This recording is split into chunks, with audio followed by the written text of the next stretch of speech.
Bom, queridos e queridas, nós estamos seguindo pelo livro de Romanos. Eu estou pregando uma série de sermões expondo a epístola de Paulo aos Romanos. E eu quero convidar você que esteja abrindo sua Bíblia comigo no livro de Romanos, capítulo de número 3. Hoje nós nos deteremos numa porção pequena aqui, no verso 25 apenas, e apenas a parte A desse verso 25, tá? Antes de tudo eu quero orar com você, para depois eu recobrar onde estamos, e então em seguida nós seguirmos na exposição desse pequeno trecho de Romanos capítulo 3, verso 25, a parte A apenas. Então vamos nos colocar diante do Senhor neste momento, apresentar diante dele nosso entendimento, nossa vida, nosso coração, nossa inteligência, pedindo ao Senhor que nos alcance profundamente com a sua palavra e nos permita entender o que neste texto há de vida e de poder para a nossa transformação nessa noite. Amém? Então curva a sua cabeça comigo.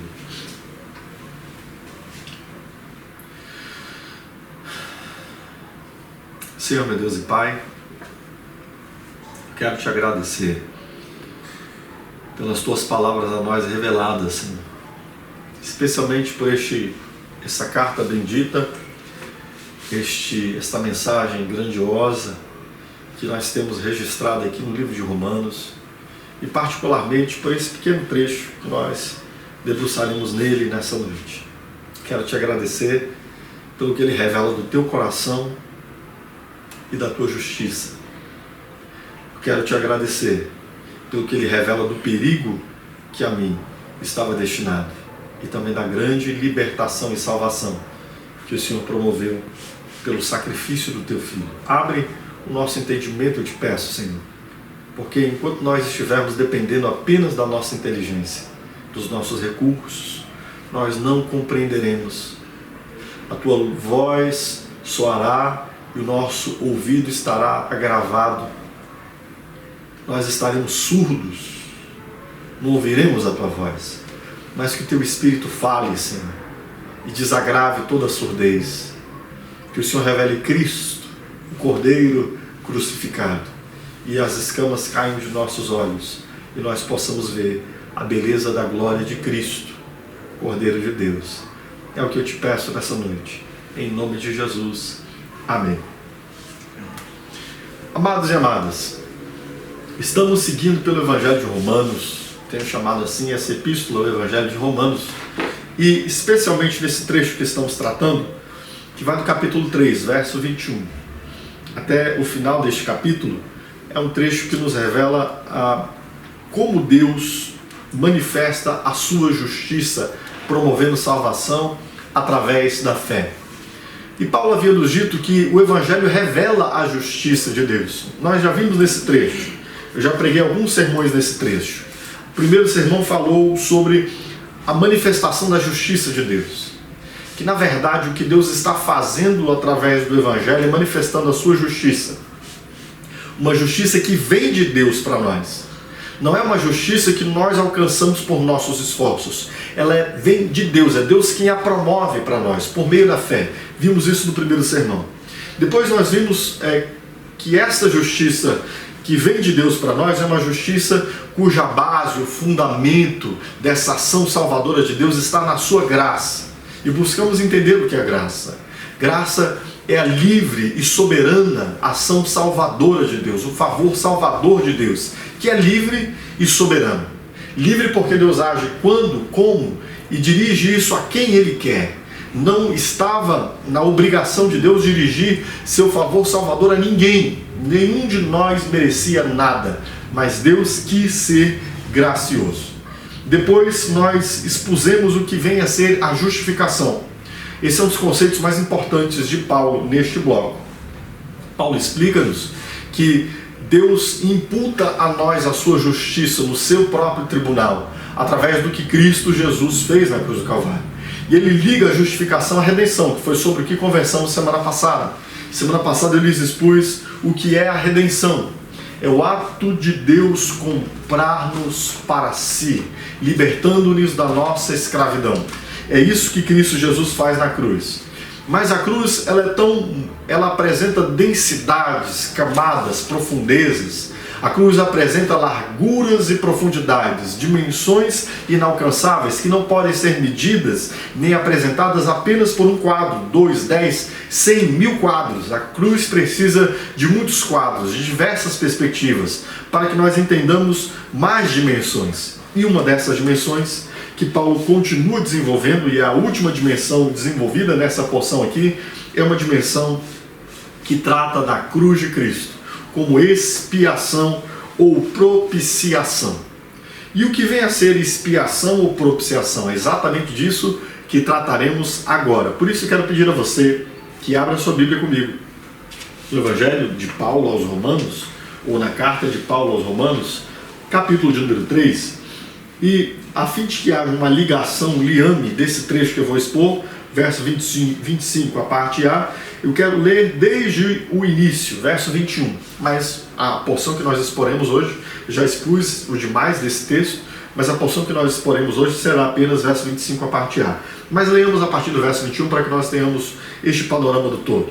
O apóstolo Paulo, depois de ter falado de toda a nossa condição de pecaminosidade e de condenação, ele apresenta um grande mais, a virada de mesa, onde ele diz: mas agora se manifestou uma justiça que provém de Deus, independente da lei, testificada pela lei e os profetas. Justiça de Deus mediante a fé em Jesus Cristo para todos os que creem. Não há distinção, porque todos pecaram e separados ficaram da glória de Deus, sendo justificados gratuitamente por sua graça, por meio da redenção que há em Cristo Jesus.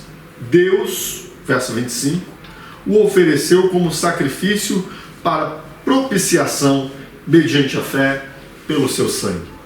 Vimos então que há uma justificação gratuita pela graça de Deus, mediante a redenção que é em Cristo Jesus, ou seja, a justificação que Deus promove, Deus a promove porque Ele a comprou para nós, mediante a vida de Cristo Jesus dada em nosso lugar, em transação comercial, e Ele ainda diz que este Cristo Jesus, Deus o apresentou como propiciação, diz o verso de número 25, diz assim: Deus o ofereceu como sacrifício para propiciação mediante a fé pelo seu sangue. Ficaremos até aqui. Bem, queridos, observem bem.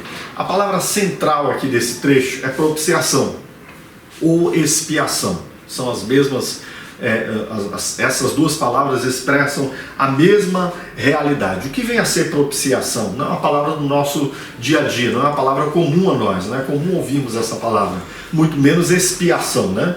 Até temos um ditado que ouvimos falar, e talvez muitos de nós nem conheçamos o significado desse ditado: o bode expiatório. Geralmente dizemos isso de alguém que recebe a culpa no lugar de outrem. Bem, se você entendeu isso, a gente geralmente diz que quando alguém recebe a culpa no lugar de outro, essa outra pessoa está servindo de bode expiatório. Bem, essa linguagem talvez você não saiba, mas ela é extraída exatamente desse mesmo contexto que está se referindo ao apóstolo Paulo quando ele usa a palavra propiciação ou expiação. Propiciação e expiação falam da mesma realidade sacrificial, ok? Exporemos isso já já. Mas eu queria que você então ligasse essas ideias. Propiciação é o mesmo que expiação. E você já ouviu falar de bode expiatório? Pois bem, o que vem a ser expiação? Deixa eu lhes explicar o contexto todo disso aqui. A palavra propiciação ou expiação está ligada a um rito instituído por Deus na antiga aliança, no Antigo Testamento, onde Deus ordena que haja um sacrifício, e esse sacrifício é chamado de propiciação ou expiação. Entendamos o porquê disso.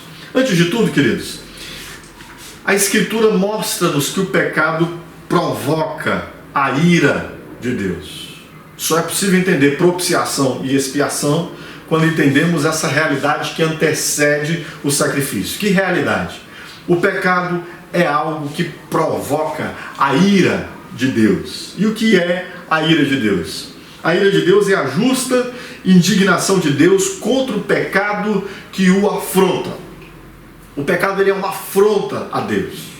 Não se trata de uma realidade externa à dimensão do relacionamento de Deus conosco, o pecado. O pecado não é algo apenas que nos destrói, o pecado não é algo apenas que nos corrompe, o pecado não é algo apenas que desfaz as realidades humanas. O pecado também é algo que afeta a nossa relação com Deus, e especialmente é algo que ofende a grandiosa santidade e justiça de Deus. É algo que afronta a Deus. O pecado é uma afronta a Deus, é um punho cerrado na direção de Deus. São palavras blasfemas contra Deus. É uma atitude insidiosa contra Deus. É um desprezo a Deus. O pecado é esta manifestação de desonra a Deus. Todo pecado. Ainda que nós não ainda que o pecado não aparente ser de forma primária contra Deus, na verdade, todo pecado é, antes de tudo, contra Deus. Entende isso? Antes de ser o pecado contra minha mãe, meu pai, minha esposa, meu filho, as pessoas que me cercam, as pessoas de quem eu compro, as pessoas que compram de mim, os meus colegas de trabalho, todo pecado é, antes de tudo, contra Deus. Deus é o primeiro ofendido em cada um de nossos pecados. O pecado é uma ofensa contra Deus. E por isso Deus se ira, porque o nosso pecado provoca a ira de Deus. E o que é a ira de Deus? Não é como a nossa ira. A nossa ira é motivada pelo nosso pecado, geralmente. Não é verdade? Mas a ira de Deus é a justa. Guarde essa palavra, justo. Está no âmbito daquilo que é exercido com equidade, com perfeição. A ira de Deus é a justa indignação de Deus contra o pecado que afronta o quê? A sua santidade. Ok, queridos? Então, preste atenção. O pecado, ele é uma afronta a Deus, uma afronta ao seu amor, uma afronta à sua santidade.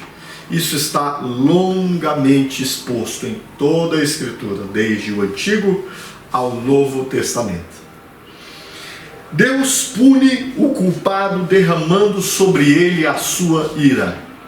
Isso também é algo muito manifestado na Escritura. Há muitos textos que tratam de Deus agindo, punindo o culpado, derramando sobre ele a sua ira. A ira de Deus, então, é a punição. A ira de Deus é essa manifestação dessa indignação de Deus, e ela derrama essa punição contra o indivíduo que peca contra ele. Nós temos o texto de Deuteronômio, por exemplo, capítulo 29, versos 24 a 27, um texto que relaciona o nosso pecado à ira de Deus. A punição que Deus designa aos homens ao derramamento da sua ira, por causa do desprezo a Deus, através de nossos pecados. Nessa porção, especialmente Deuteronômio capítulo 29, nós temos um diálogo com Deus, de Deus com o seu povo, através de Moisés, exortando o povo a que se mantivesse fiel à lei, fiel à aliança, obediente aos mandamentos de Deus, para que não sofressem a ira e o juízo de Deus. E aí, em determinado ponto desse diálogo, dessa fala de Deus, Deus mostra que, havendo a transgressão à sua lei, Deus derramaria sua ira e os povos perceberiam que esta ira sobrevinda contra o povo de Deus seria uma ira por conta do desprezo a Deus e a sua justiça. Olha o que a palavra de Deus nos diz a partir do verso 24, do capítulo 29, diz assim: isso é, todas as nações dirão: por que fez o Senhor assim com essa terra?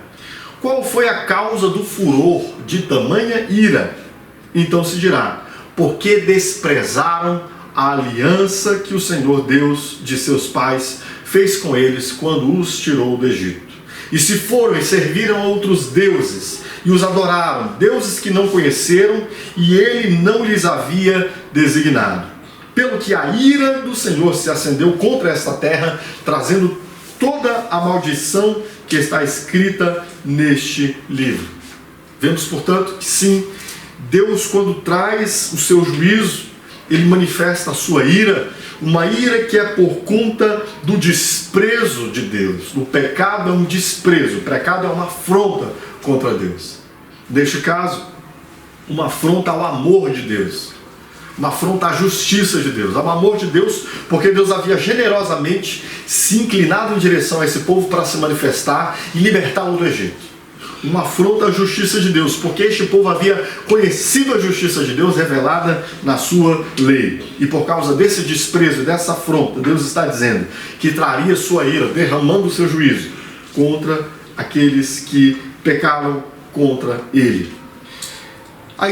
Essa ideia da ira de Deus que promove a punição é uma ideia decorrente da santidade de Deus, queridos. Sim, a natureza de Deus, o ser de Deus. Deus é um Deus santo. E quando nós falamos de Deus como santo, a Escritura não está se referindo apenas à perfeição dos atributos morais de Deus. Geralmente, quando nós nos referimos às pessoas como santos, pensamos imediatamente na questão moral, não é verdade? Mas quando a Escritura trata Deus como santo, não é apenas nessa dimensão da perfeição moral de Deus. Pelo contrário, quer dizer, muito mais que isso. Dizer que Deus é santo é dizer que Deus excede, Deus está além, Deus transcende toda a nossa realidade. Que Deus está muito acima e exaltado de toda essa realidade comezinha nossa, do nosso dia a dia, das nossas cotidianidades, dessa nossa realidade pequena. Deus é um Deus perfeito em todos os seus atributos. Ele é luz de luz. A sua glória manifestada no mundo que nós percebemos e vemos é apenas um pálido espectro daquilo que pode ser capturado de toda a sua grandeza. Deus é santo. E o fato de Deus ser santo também manifesta de Deus um atributo de suas perfeições, que é a sua justiça. Deus que é perfeito em luz, é perfeito em glória, é perfeito em justiça. E esse Deus que é santo e é perfeito em justiça, ele de modo nenhum acataria os nossos pecados, sem que sua justiça manifestasse indignação e juízo contra eles. Quando nós vemos o profeta Isaías tendo uma revelação de Deus, onde ele vê os santos anjos que estão ao redor do trono, clamando que Deus é santo, a primeira reação de Isaías é declarar: ai de mim. Isso quer dizer, queridos, que essa manifestação da glória e da justiça de Deus, essa manifestação da santidade de Deus, é uma manifestação que imediatamente ela provoca em nós uma compreensão de que sobre nós recairá a justiça e o juízo de Deus diante do nosso quadro de pecaminosidade. Uma coisa inerente a entender Deus santo é entender que sim, é justo que Deus indigne-se contra nós e dirija contra nós a sua ira, sua justiça, a sua punição contra nós. Isso é justo. À luz do pecado de cada um de nós, cada um de nós é justamente objeto da ira de Deus. Entende isso? À luz do pecado de cada um de nós, cada um de nós é justamente objeto da ira e da justa punição de Deus. Mas, há um grande mais aqui, há uma grande virada que o próprio Deus proporciona ao seu povo, que é quando Deus dá ao seu povo a pedagogia dos sacrifícios para expiação, para absorver a sua ira, especialmente o sacrifício anual que Deus determina ao seu povo que fizesse. Então observe bem, este Deus santo, que ao manifestar-se no Sinai, faz com que o monte trema diante da sua glória e santidade. Esse Deus santo que ordenou que sequer qualquer animal pudesse chegar ao sopé do Sinai, senão seria fulminado pela sua glória. Este Deus santo que desceu em densas trevas, em clangores de trombeta, em raios de trovões, para que o povo contemplasse sua glória e santidade. Esse Deus santo que poderia nos consumir a cada um de nós, apenas por vermos a sua glória, é o mesmo Deus que permite ao seu povo um mecanismo para que esse povo, que era digno de receber a ira, pudesse desviar essa ira que seria contra si na direção de um sacrifício. Isso é expiação. É quando Deus ordena que o seu povo começasse a aprender que eles eram dignos sim de condenação, que eles eram dignos sim da sua ira e da sua reta justiça. Mas Ele próprio, é o próprio Deus quem dá ao seu povo este mecanismo, a fim de que eles aprendam. Deus ordena ao seu povo: apresentem a mim sacrifícios por expiação. Estes animais que você trarão diante de mim, e algumas vezes esse animal era um bode, por isso que nós usamos a expressão bode expiatório. Traga esse animal, o seu pecado, a ira, minha ira, que deveria ser dirigida contra você, trazendo você à condenação, ao juízo e à morte. Essa ira será derramada contra este animal, e esse animal será sacrificado no seu lugar. Isso é o que nós vemos, por exemplo, no capítulo 16 de Levítico. Nós temos no livro de Levítico, no capítulo 16, a instituição do sacrifício anual da expiação. Existiam diversos sacrifícios que eram feitos por expiação, mas esse era especial, porque uma vez por ano, o sumo sacerdote, Deus ordenou que o sumo sacerdote, ou o sacerdote, se apresentasse diante de Deus, lá no mais santo lugar, para fazer um sacrifício pelos seus próprios pecados, pelas impurezas do templo e pelos pecados de toda a nação. Um sacrifício expiatório. Neste sacrifício, diz os versos finais do capítulo de número 16, a partir do verso 29, o Senhor dirige-se ao seu povo dizendo o seguinte: isso vos será por estatuto perpétuo no 7º mês, aos 12 dias do mês. Afligireis a vossa alma, nenhuma obra fareis, nem o natural, nem o estrangeiro que peregrina entre vós, porque naquele dia se fará expiação por vós, para purificar-vos, e sereis purificados de todos os vossos pecados perante o Senhor. É sábado de descanso solene para vós outros, afligireis a vossa alma, é estatuto perpétuo. Quem for ungido e consagrado para oficiar como sacerdote no lugar de seu pai, fará expiação, havendo posto as vestes de linho, as vestes santas. Fará expiação pelo santuário, pela tenda da congregação, pelo altar, também pelos sacerdotes e por todo o povo da congregação, diz o verso de número 33. Então Deus ordena, antes de tudo, que o seu povo entenda que esse é um dia solene, um dia, era o único dia em que Deus ordenava ao seu povo que jejuasse. O jejum naquele tempo não era uma obrigatoriedade, e na verdade nem hoje o é, não é? Mas existia um dia apenas em que Deus ordenava que toda a nação se quebrantasse humildemente diante de Deus, reconhecesse-se digno da justa condenação e da ira de Deus. E então que o sumo sacerdote apresentasse um sacrifício pelos pecados do povo. Esse era o único dia em que o sumo sacerdote, tendo sacrificado um animal para expiação do pecado, pegava o sangue desse animal e trazia diante do Santo dos Santos, e lá ele aspergia esse sangue desse animal 7 vezes. Ele fazia isso 2 vezes nesse dia. Para que ele fazia isso? Diante da lei de Deus que estava no Santo dos Santos, dentro da Arca da Aliança. A Arca da Aliança tinha dentro de si a lei de Deus, as tábuas dos mandamentos, dos 10 mandamentos. Acima da Arca da Aliança existia uma tampa chamada tampa do propiciatório, ou tampa da expiação. Era nessa tampa que o sumo sacerdote aspergia o sangue. Aquela tampa simbolizava o lugar onde Deus se assentava no seu trono.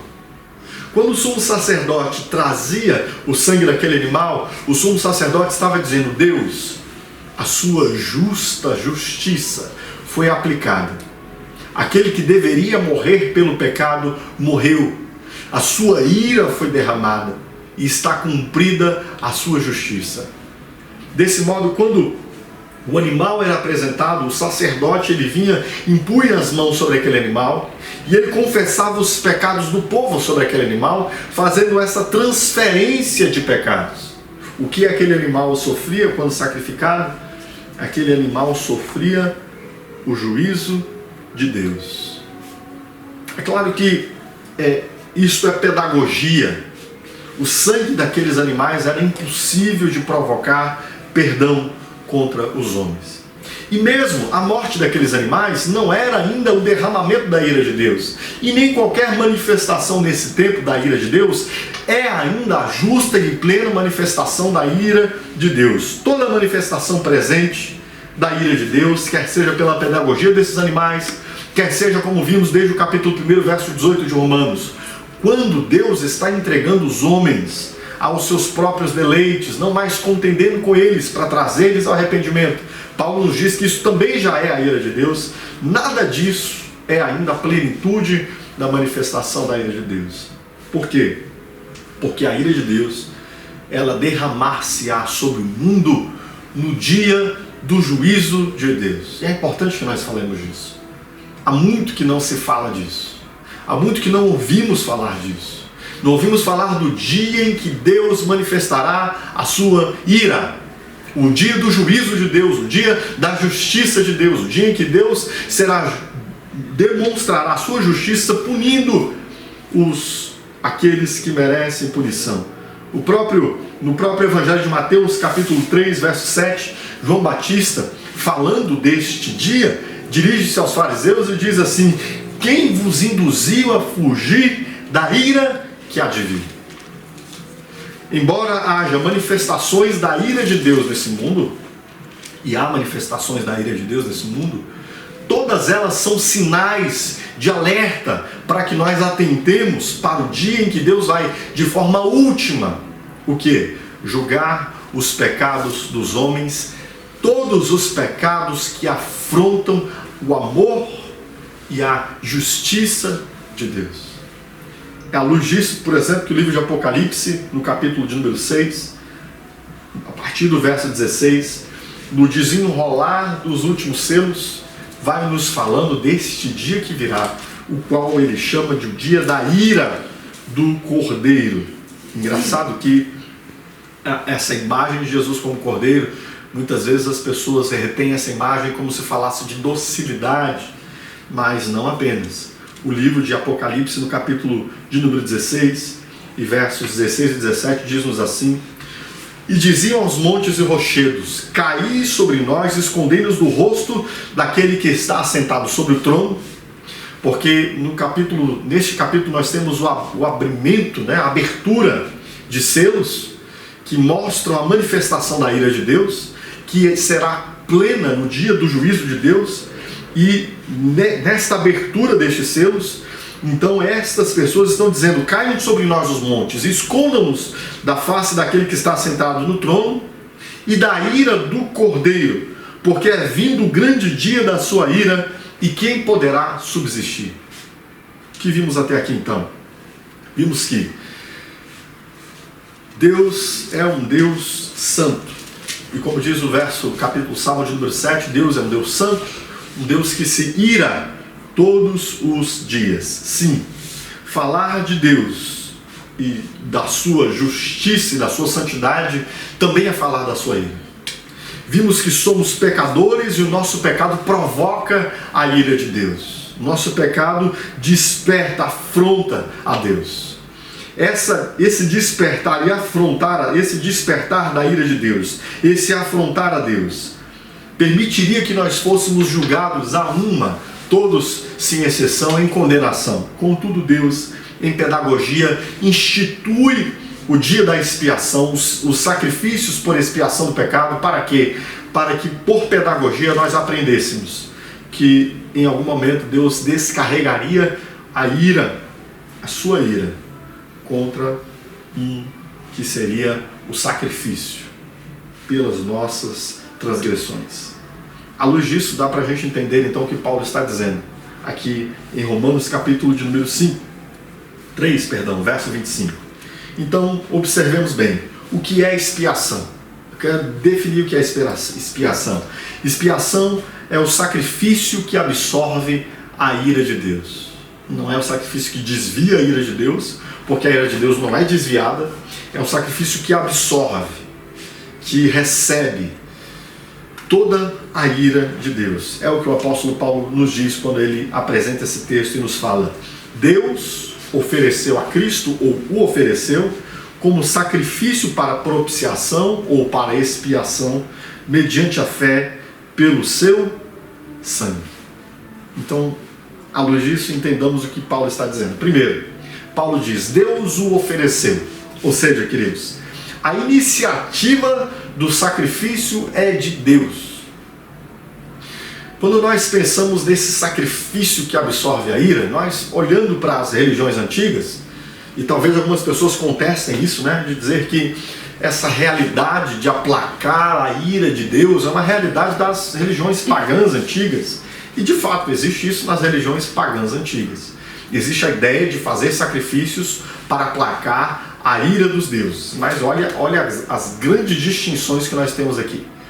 Nas religiões pagãs antigas, a ideia era a seguinte, era de que o indivíduo tinha, por meio desse mecanismo, uma estratégia para manipular a divindade. Ele, ao seu bel prazer, podia oferecer sacrifícios à divindade e assim deixar a divindade obrigada a si. Essa era a mentalidade das religiões pagãs antigas. Além disso, se tinha a ideia de deuses caprichosos, de deuses que de repente levantavam com o pé esquerdo num dia, e aí naquele dia decidia destruir o meio mundo. Porque eu não gostei desse dia de hoje, estou insatisfeito, eu hoje quero rodar a minha ira, derramar a minha ira contra as nações, contra os povos. Mas o que nós vemos na Escritura é o diametralmente oposto a isso. Primeiro nós vemos um Deus cuja ira não é uma satisfação de caprichos. Muito pelo contrário. Há um Deus santo, acima dos céus e da terra, perfeito em santidade, cuja glória e majestade são inamovíveis. Ele habita em luz inacessível. Ele não é um Deus que muda o seu coração e a sua inclinação de acordo com as circunstâncias. Ele é um Deus perene, presente, um Deus inamovível, um Deus que é. Ele é o único que pode dizer, eu sou. Os deuses criados pelas confabulações dos homens são deuses feitos à nossa imagem, que um dia levantam de mau humor e, quem sabe, possam destruir o mundo. Mas este Deus não. É um Deus perfeito e santo. Um Deus justo, que declarou a sua lei e a pôs, inclusive, em nosso coração. E todos nós sabemos quando pecamos contra Ele. Porque Ele não nos deixou sem um testemunho dentro de nós mesmos. Existe uma lei de Deus, de algum modo, gravado em nosso coração, que chamamos algumas vezes de consciência. O apóstolo Paulo falou sobre isso, tratei sobre isso lá no sermão que desenvolvi Romanos capítulo 1, a partir do verso 18. Este Deus não é um Deus que muda de acordo com circunstâncias, pelo contrário, Ele traz um entendimento a nós de quem Ele é, para que nós nos posicionamos diante dEle, à luz de sua verdade inamovível, diferente das deidades pagãs. Outra coisa interessante, que diferente desses sacrifícios contra a ira dos deuses, a ideia aqui não é de que pelo sacrifício nós manipulemos a Deus. Muito pelo contrário. Antes de tudo, é o próprio Deus. Olha o que diz aqui. Deus é quem oferece um sacrifício. Não somos nós que oferecemos sacrifícios a Deus. É Ele quem oferece o sacrifício. Ele é o ofendido e Ele próprio é quem lida e quem resolve a ofensa que Ele sofreu. Que coisa gloriosa. Nós temos um Deus que é ofendido pelo nosso pecado e Ele próprio resolve a questão de nossa ofensa, Ele mesmo oferecendo a Cristo Jesus como sacrifício pelo nosso pecado. Nós não tínhamos nada a oferecer a Deus. Nós éramos merecedores de sermos objeto do juízo de Deus. Mas o que vemos aqui? Deus o ofereceu. Nós não pedimos um sacrifício da parte de Deus. Ele mesmo se voluntariou a oferecê-lo. E o que Ele ofereceu, queridos, como sacrifício? Deus não ofereceu qualquer outra coisa senão seu próprio Filho como um cordeiro que absorve sua justiça contra os nossos pecados.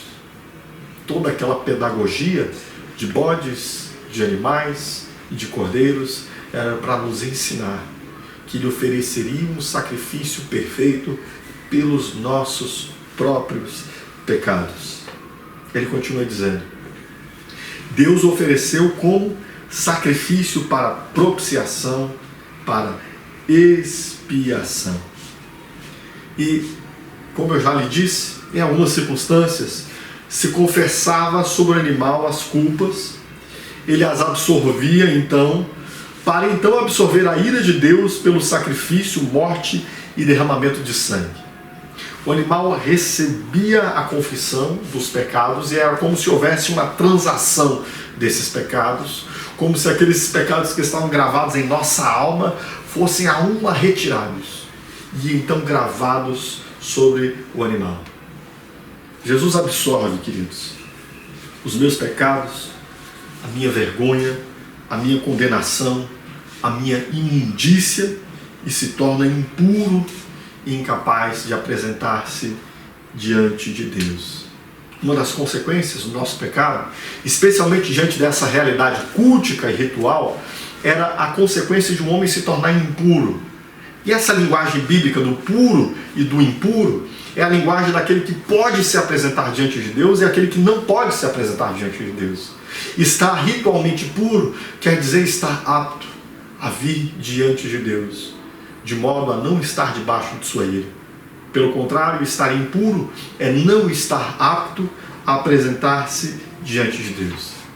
E quando Jesus absorve o meu pecado, quando ele recebe a minha vergonha, minha condenação, minha imundícia, ele se torna ritualmente impuro, incapaz de apresentar-se diante de Deus. Aquele trecho que nós lemos de Levítico 16, no verso 30, o texto diz assim: porque naquele dia se fará expiação por vós, para purificar-vos. Essa era uma das intenções do sacrifício para expiação, a purificação. Dar-nos condições litúrgicas, rituais, de nos apresentarmos diante de Deus, porque nós não a tínhamos devido ao nosso pecado. E o que acontece com Cristo?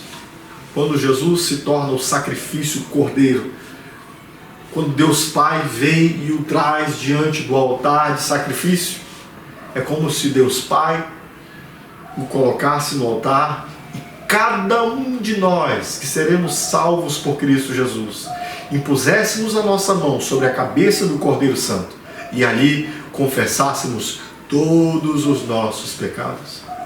À medida que o Cordeiro de Deus recebe a confissão de todos os nossos pecados, ele se torna ritualmente impuro e incapaz de apresentar-se diante de Deus. Não é à toa que em Mateus 27:46, o texto bíblico me diz que Jesus declarou, perto da hora nona: Eli, Eli, lema sabachthani, isto é, Deus meu, por que me desamparaste?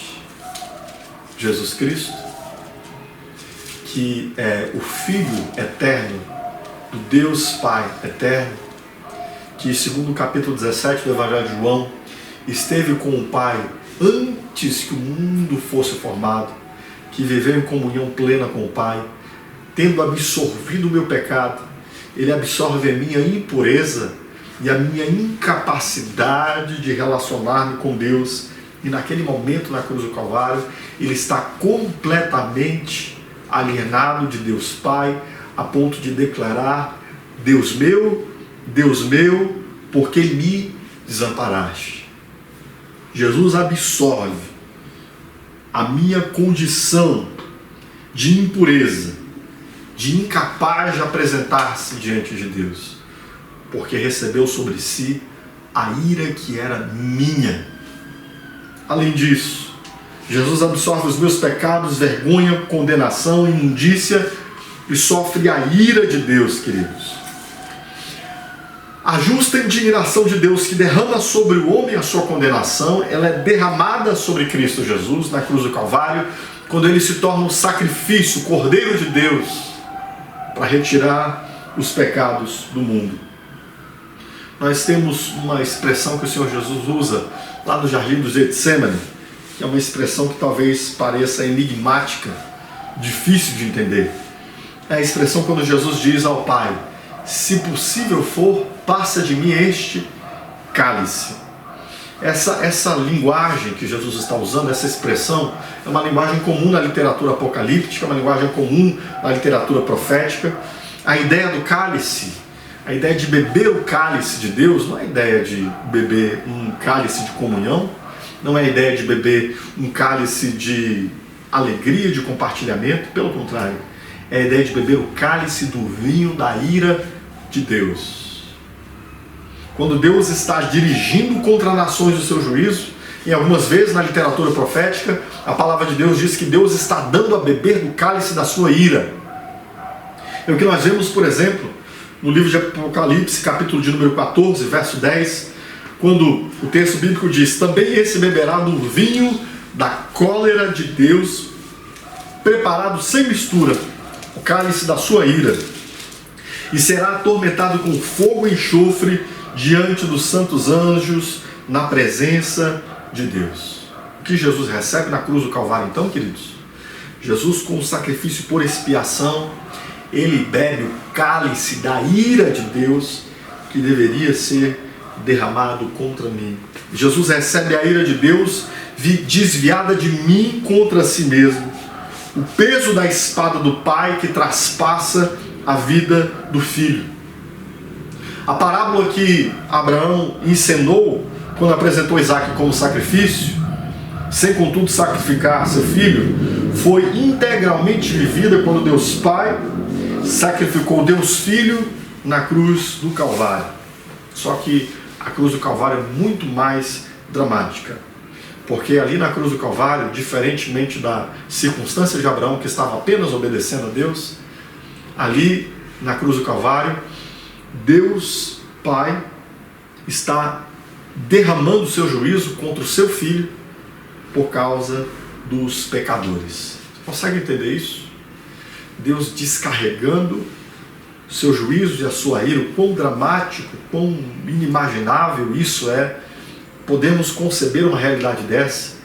Como estava o coração de Deus quando ele teve de derramar a sua própria ira contra o seu filho que ele ama, por causa de nós pecadores a quem ele quer salvar? Quando Deus teve de desembainhar sua espada nua para traspassar seu filho. Quando Deus teve de agir de forma crua no seu julgamento contra o Cordeiro imaculado de Deus, queridos.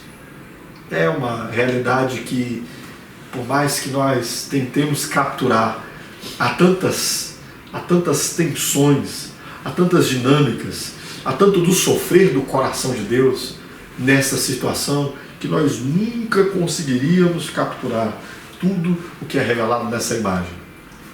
Deus derrama a sua ira contra o seu Filho amado por causa daqueles a quem ele quer salvar, para que ele permaneça justo e nenhum pecado fique impune.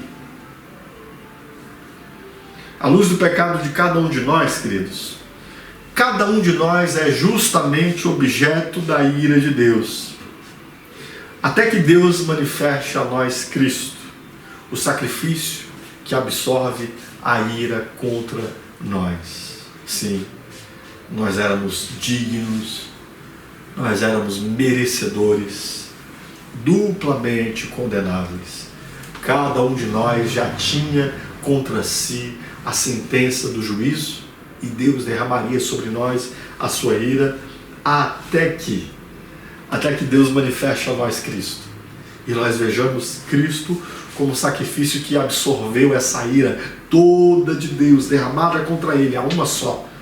A ira de Deus sobre cada um daqueles a quem Deus vai salvar foi derramada em Cristo Jesus. E aí algumas pessoas pensariam: como conciliar a ideia de um Deus de amor com a ideia de um Deus que se ira? Bem, isso é simples de entender olhando para 1 João capítulo 4, verso 10. Quando o apóstolo João diz: nisto consiste o amor, não em que nós tenhamos amado a Deus, mas em que ele nos amou e enviou seu Filho como sacrifício de propiciação pelos nossos pecados. Aqui existe a perfeita conciliação. Deus é um Deus que ama. E porque Deus ama aqueles a quem Ele vai salvar, Deus envia seu Filho para que nele se manifeste toda a sua justiça. E para que Deus seja justo, ao mesmo tempo que é um Deus que ama. Que coisa gloriosa e linda, irmãos. Um Deus que não deixa de ser amor. Um Deus que não deixa de ser justiça. Mas a um só golpe manifesta a sua justiça e o seu amor, ao custo do seu próprio sofrimento, em fazer morrer seu filho. Foi Deus quem o entregou à morte. Ao custo da vida do seu próprio filho, Deus nos conduz à salvação, por expiação. Nosso pecado foi absorvido pelo Filho e Ele sofre a ira de Deus em nosso lugar. Por isso Ele é o Cordeiro de Deus que tira o pecado do mundo por absorver a ira santa de Deus. Como Jesus é o Cordeiro de Deus que tira o pecado do mundo, absorvendo a ira santa de Deus. E Paulo termina dizendo, nesse trecho que eu estou desenvolvendo: Deus ofereceu como sacrifício para propiciação mediante a fé pelo seu sangue. Paulo enfatiza mais uma vez, queridos, que nossas mãos estão vazias e estendidas, confiando apenas naquilo que Deus fez. A única coisa que nós temos é confiança em Deus. A única coisa de que precisamos para nos apropriar disso, queridos, é confiança em Deus. Foi Deus que ofereceu o sacrifício. Deus oferece o seu próprio Filho. Deus revela a sua justiça punindo seu Filho. Seu Filho sofre o sacrifício no nosso lugar, para a propiciação de nossos pecados. Deste modo, é Deus de modo perfeito que inicia a nossa salvação e que a conclui. O que nos resta, o apóstolo Paulo vai dizer, mediante a fé em seu sangue. Olhe para o Cordeiro de Deus, que foi morto na cruz do Calvário, cujo sangue foi derramado. No sangue do Cordeiro há vida. É por confiar naquilo que Deus fez que nós recebemos propiciação. Assim como quando, ou melhor, muito mais do que quando o indivíduo ia se apresentar diante de Deus e levava um cordeiro, um bode, um animal para expiação. E ali ele abria seu coração diante de Deus, confessando seus pecados. E aquele animal era morto, ele entendia que aquela morte era a morte dele, mas que Deus lhe havia dado aquele mecanismo. E ele podia sair dali em paz, porque Deus lhe dera aquele mecanismo para que ele pudesse ter paz. E a partir daí já não estivesse mais impuro. Muito mais nós, que olhamos para Jesus e vemos nele o Cordeiro de Deus, podemos saber que toda a ira de Deus que era derramada contra nós, que seria derramada contra nós, já foi absorvida no Filho. Deus levantou sua poderosa espada e a um golpe traspassou o Filho, fazendo recair sobre ele toda a sua indignação contra o meu pecado, para que agora eu já não esteja mais em condição de impureza, para que agora não haja mais a ira de Deus contra mim e contra você que crê. Paulo enfatiza mais uma vez, mediante a fé em seu sangue. O que Deus espera de nós? Apenas esse estender de mãos vazias, reconhecendo que não temos nada, que tudo Ele fez, que tudo vem dEle, a salvação vem dEle, a nossa justiça vem dEle, a ira que deveria ser derramada contra nós, Ele próprio absorveu em si. Ele recebe a sua justiça no seu Filho, para que agora eu tenha condições de não mais estar debaixo da sua ira. Esse é o único modo de receber aquilo que Deus dá.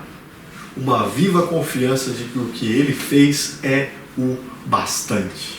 Ora, queridos, Ele recebeu da mão de Deus, disse o profeta Isaías no canto do servo, 2 vezes aquilo que nós merecíamos.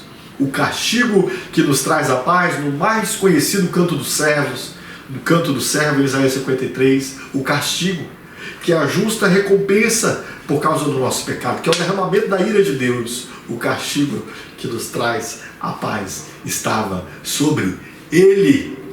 E por isso, nós temos condições de agora apresentar-nos diante de Deus. Jesus é a expiação. Jesus é a propiciação pelos nossos pecados. Ele é o sacrifício que absorve a ira de Deus, que deveria ser contra mim. Ele é este sacrifício que absorve a ira de Deus. Amém? Por isso, eu quero deixar estes últimos desafios e aplicações a você. Quero que você repense à luz disso, essas questões que eu levanto para você. A primeira delas é a seguinte: reformule a sua compreensão de Deus. O Deus que ama também é um Deus santo. Nós vivemos um tempo em que as pessoas criaram um Deus, elaboraram um Deus frouxo, um Deus que, a pretexto de ser um Deus de amor, é um Deus complacente, um Deus que permite que nós vivamos como quisermos e que não recairá sobre nós qualquer outra coisa digna de condenação, visto que Deus é amor. É interessante como é difícil para as pessoas em nossos dias, e eu entendo isso, eu entendo você, é difícil para as pessoas em nossos dias absorver a ideia da ira de Deus, a ideia do juízo e da justiça de Deus. Por quê? Especialmente porque, e aí eu acho interessante o seguinte: quando nós tratamos a ideia de um Deus que é amor, as pessoas não percebem que essa ideia de um Deus que é amor, e que é uma verdade sim, a Sagrada Escritura nos diz que Deus é amor, não apenas amor. Mas essa ideia, de onde vem essa ideia? Essa ideia vem de uma cosmovisão cristã. Não existe qualquer outra religião, não existe qualquer sistema de doutrinas dos que nós conhecemos no mundo que revele essa natureza de um Deus que ama, um Deus compassivo, clemente e longânimo. Não há. E embora essa seja uma cosmovisão cristã, ela apenas em si mesma e isolada não é a verdade toda. É como se nós olhássemos apenas um aspecto de uma pessoa e declarássemos a pessoa ser apenas aquilo que nós enxergamos nesse aspecto. É como se apenas um ato individual, dado em determinada circunstância, por esse ato nós entendêssemos o indivíduo. Não é. Pelo contrário, a Sagrada Escritura também revela-nos um Deus santo. E o ser de Deus, que é um Deus santo, é um Deus que revela, isso nos fala de um Deus justo, um Deus que se ira. A compreensão que nós temos nesses dias, inclusive de amor, é uma compreensão equivocada, é uma compreensão frouxa de amor. Hoje nós entendemos que o pai que permite que o filho lhe esbofeteie no rosto e faça isso sorrindo, e o pai receba isso sorrindo, esse é um pai que ama. Será que isso é amor mesmo? Será que essa criação frouxa, acovardada, nós podemos chamar isso de amor? É preciso que nós reformulemos a nossa compreensão de Deus. Deus ama e Deus é santo ao mesmo tempo. Isso se concilia na cruz, onde há amor e santidade, misericórdia e ira ao mesmo tempo. A cruz, ao mesmo tempo, é a maior manifestação da ira de Deus e a maior manifestação do amor de Deus. Deus não deixou de ser santo, Deus não deixou de ser amor na cruz. Essas duas verdades estão ali como nunca manifestadas em toda a sua maior glória. Por isso, reposicione, reformule a sua compreensão de quem Deus é. O Deus da Escritura é este Deus santo, é este Deus de amor ao mesmo tempo. E eu entendo que essas doutrinas, essas formulações que nós vemos teológicas por aí, elas não são de hoje. Quando nós olhamos desde o início do primeiro século, nós vemos umas formulações estranhas, desde Marcion, por exemplo. Marcion foi um camarada que, tendo enxergado Jesus a partir de uma perspectiva, ele achou estranho aquele Deus do Antigo Testamento que se irava, um Deus que manifestava a sua justiça de modo punitivo. Sim, Deus continua esse Deus justo, santo, mas um Deus que manifesta a sua santidade e o seu amor num só lugar, na cruz do Calvário, como nunca. Reformule sua compreensão de Deus. À luz da Escritura, Deus é, ao mesmo tempo, estas duas coisas. Entende? Você gostaria de ser criado por um pai desses bonachões que nós vemos por aí hoje? Um pai que, a pretexto de amor, permitisse que você seguisse qualquer curso que você quisesse da sua vida? Que não interviesse corrigindo você quando necessário, inclusive corrigindo com disciplina? Afinal de contas, como diz o autor aos Hebreus, é pela disciplina que nós sabemos que nós não somos bastardos, mas somos filhos, certo? E a cruz do Calvário mostra um Deus que se ira e que manifesta a sua ira derramada sobre o Filho. Reformule a sua compreensão de Deus. A segunda questão importante, aqui à luz do que vimos, é esse chamamento de não tratar o pecado e o juízo de Deus com banalidade, queridos. Sirva a Deus com temor e tremor. Quando nós olhamos para a cruz do Calvário, não dá para nós tratarmos o pecado com banalidade. Quando nós olhamos para a cruz do Calvário, não dá para tratar o juízo de Deus como banalidade. A cruz não trata o pecado e o juízo de Deus como se nada fosse. E não é por causa da cruz do Calvário que nós viveremos como se o pecado e a ira de Deus nada fossem. Muito pelo contrário. O salmista no Salmo 2, verso 11 diz: servi ao Senhor com temor e alegrai-vos nele com tremor. Olha que coisa interessante. Esta postura de reverência, essa postura de temor e de tremor que a Sagrada Escritura nos exige diante de Deus. Servi ao Senhor com temor e alegrai-vos nele com tremor. E em Filipenses 2,12, o apóstolo Paulo nos exorta que nós desenvolvamos a nossa salvação com temor e tremor, muito provavelmente fazendo eco ao Salmo 2, verso 11.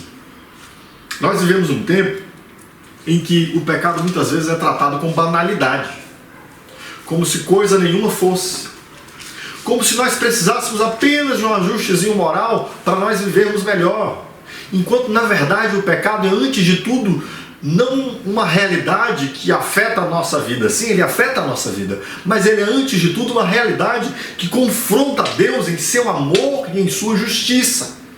E por isso é que nós devemos andar em temor e tremor, temendo pecar, não pelas consequências do pecado em nossa vida, mas temendo pecar, porque nós sabemos que isso é algo que afronta a glória, a santidade de Deus. O cristão deve temer pecar, porque ele ama tanto a Deus que não quer ofendê-lo, e por isso ele teme e treme pecar contra Deus. Essa deve ser a disposição do nosso coração, queridos. Olhando para esse Deus que não considerou o pecado como uma realidadezinha, comezinha pequena, pelo contrário, foi algo pelo que ele teve de entregar a sacrifício o seu próprio filho e derramar sua ira contra seu filho. Como nós poderíamos viver com o pecado como se ele nada fosse? Nós, como cristãos, que sabemos o que o pecado fez em Cristo Jesus na cruz do Calvário, devemos temer e tremer, pecar contra Deus por causa de uma disposição nossa de não desonrar a Deus, sabendo que o pecado é desonra a Deus, seu amor e sua justiça. Por isso, o apóstolo Paulo nos diz: desenvolvei a vossa salvação com temor e tremor. Não trate a realidade de sua salvação como se fosse uma graça barata. Lembre-se o quanto foi dramático para Deus Pai derramar sua ira contra mim e seu filho. Isso custou muito ao Pai, isso custou muito ao Filho. A realidade da expiação nos mostra que Deus não considera o pecado e a sua ira como realidades desprezáveis, muito pelo contrário. Portanto, tema e trema servindo ao Senhor com alegria. Que a disposição do seu coração seja a de não ofender a Deus. Que o desejo do nosso coração seja viver de tal modo agradável a Deus. Ah, queridos, quando isso encontra o nosso coração, nada mais poderá nos fazer desprezar a realidade do pecado, nada mais poderá nos fazer desprezar a realidade da justiça de Deus. Entende isso? Quando há uma disposição no nosso coração, queridos, pensando antes de tudo no Senhor, seu nome, sua fama e sua glória, nós não será por conta de que o pecado destruirá a nossa família, fará com que nós perdemos os nossos patrimônios, trará perversas consequências contra a nossa vida. Não é por isso. É porque nós tememos desonrar a Deus. Nós queremos o nome e a fama de Deus glorificados em nós. Essa é a disposição daqueles que estão em Cristo. Aqueles que foram perdoados por Cristo, aqueles que tiveram a ira de Deus desviada de si contra Cristo, esses não querem outra coisa senão a glória de Cristo. Amém? Que essa seja a disposição do seu coração. Terceira consideração é que Cristo absorveu a ira de Deus contra você, para que você possa se apresentar diante de Deus em condição de pureza e em salvação. Eu disse que o pecado nos coloca em condição de impureza e que a expiação nos torna puros. E aqui eu quero que você entenda que a pureza aqui não se trata de uma pureza moral, se trata de uma pureza ritual. Quando o indivíduo ele ia lá apresentar o sacrifício, ele confessava o sacrifício, impunha suas mãos sobre o animal, confessava seus pecados ali naquele animal, à medida que aquele animal era sacrificado, ele já saía dali purificado. Quando o pecado para expiação ele era ofertado, o indivíduo já estava purificado, ou seja, ele já podia se apresentar diante de Deus. E sabe de uma coisa? Aqueles que estão em Cristo não têm mais a ira de Deus contra si. Entende isso?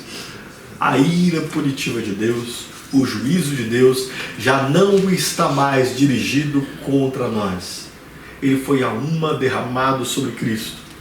O apóstolo Paulo nos diz em Efésios capítulo 2, a partir do verso 3 até o verso 5, que nós éramos por natureza filhos da ira, ou merecedores da ira de Deus, como também todos os demais. Mas Deus, com misericórdia, rico em misericórdia, com grande amor que nos amou, e estando nós mortos em nossos delitos e pecados, nos deu vida juntamente com Cristo. O que Deus fez, queridos? Nos retirou da condição de filhos da ira. O apóstolo Paulo também diz em Tessalonicenses capítulo 5, verso 9, na primeira carta: porque Deus não nos destinou para ira, mas para alcançar salvação mediante nosso Senhor Jesus Cristo. Deus nos destinou para alcançar salvação. Ele não nos destinou para ira. Por quê? Porque a sua ira já foi derramada contra o seu Filho para aqueles que creem nele.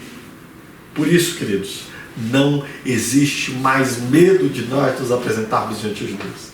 Existe temor, existe tremor.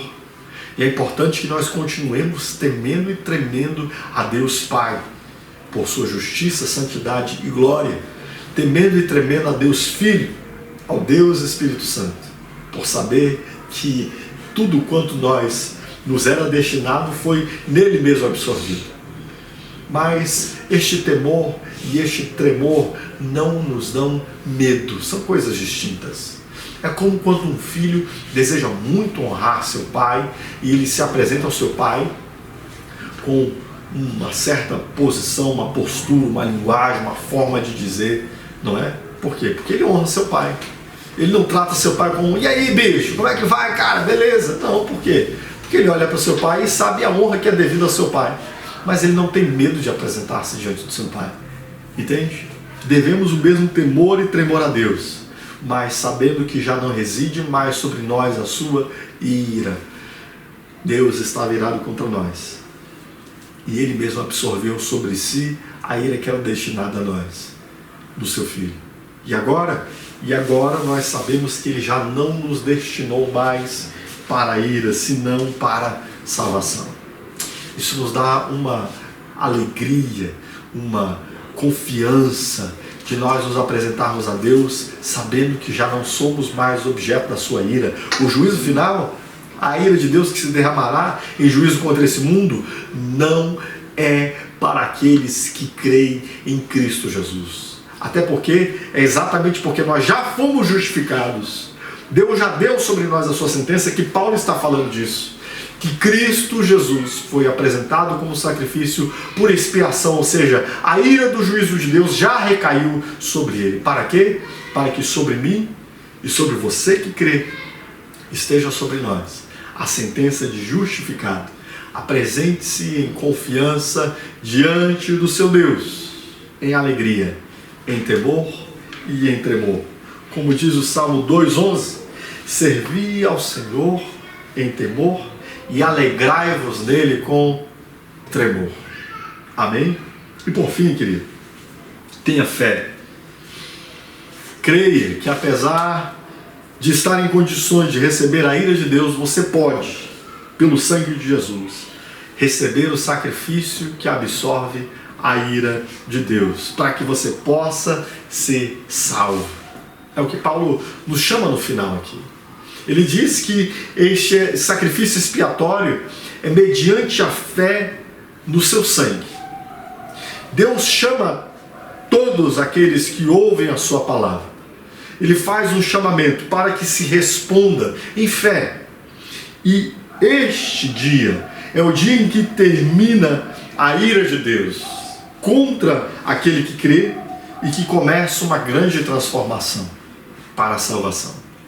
O desejo, o propósito, o projeto de Deus ao enviar seu Filho é para que aquele que ouve a sua palavra e que é regenerado pelo seu Espírito, ele possa crer, confiar e aí começar a ter uma nova vida. Tudo começa e termina aqui.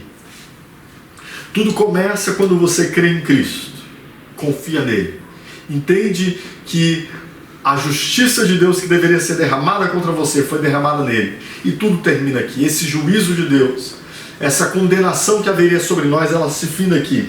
E toda transformação começa aqui. Até a eternidade. Ela não acabará.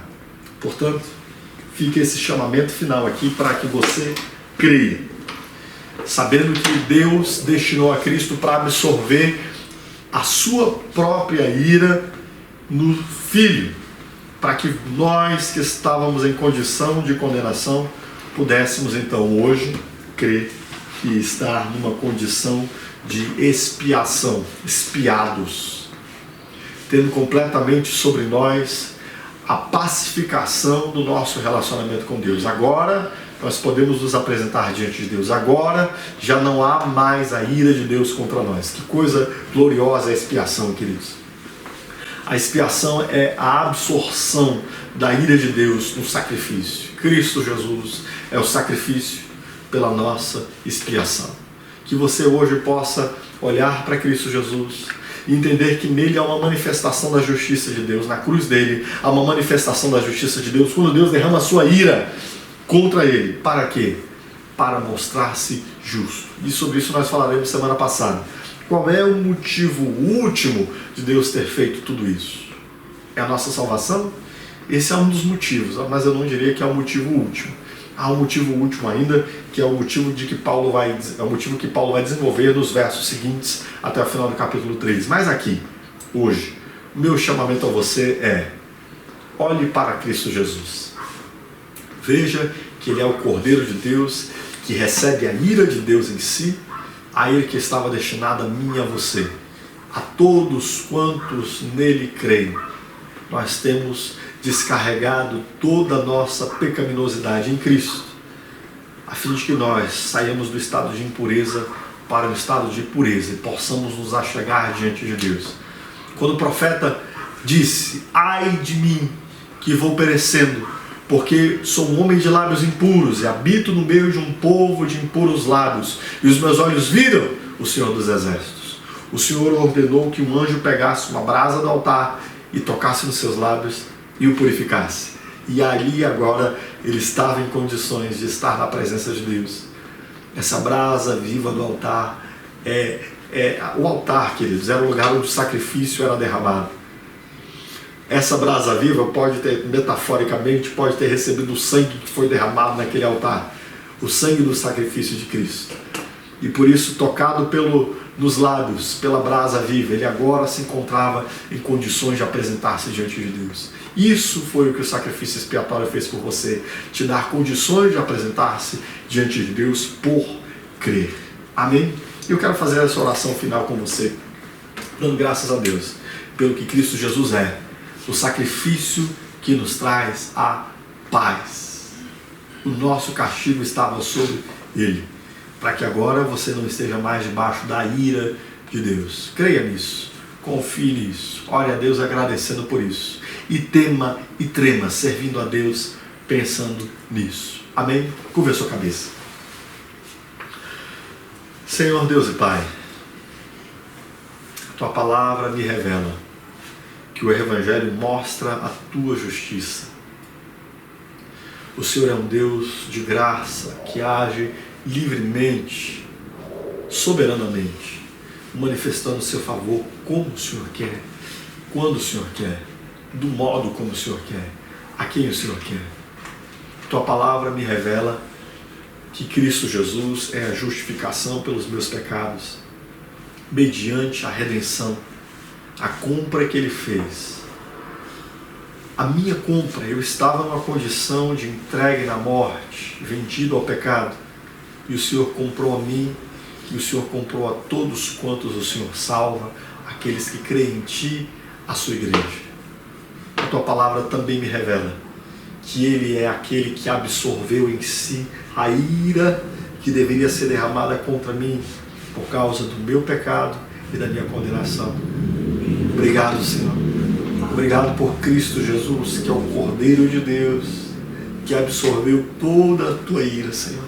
Eu nunca conseguirei compreender a medida desta ira que foi derramada contra o Seu Filho, porque todos nós que estamos em Ti, colocamos as nossas mãos sobre a cabeça do Cordeiro Santo e confessamos ali todas as nossas transgressões, e o Senhor veio sobre ele com espada aguda. Eu não sei o quanto isso lhe fez o seu coração doer, Senhor, o quanto o Pai sofreu por entregar na morte o seu próprio Filho. Eu não sei o quanto o Filho sofreu por receber a ira do Pai, mas eu sei que o Senhor fez isso por amor a mim e por amor a todos quantos creem em Ti. Eu quero Te agradecer, porque isso me permite vir diante de Ti em confiança, Senhor.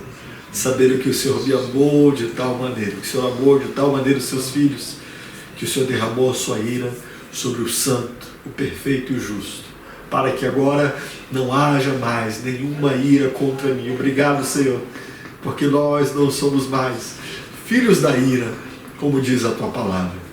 Nós hoje podemos confiar perfeitamente no que o Senhor fez, e que olhando para aquilo que o Senhor fez, nós possamos andar em temor e em tremor diante de Ti, honrando-Te, Senhor, como nós devemos honrar, reconhecendo que o pecado não é realidade comezinha, pequena, mas entendendo que devemos obedecer e honrar a Ti com as nossas vidas, segundo a força que o Senhor mesmo nos tem dado, para o louvor da Tua glória.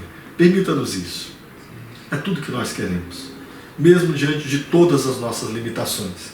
Queremos continuar confessando a Ti que somos completamente dependentes de Cristo Jesus.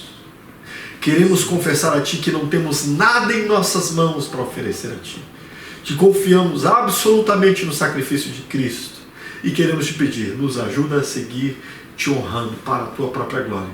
É o que eu Te peço, em nome de Jesus. Amém e amém.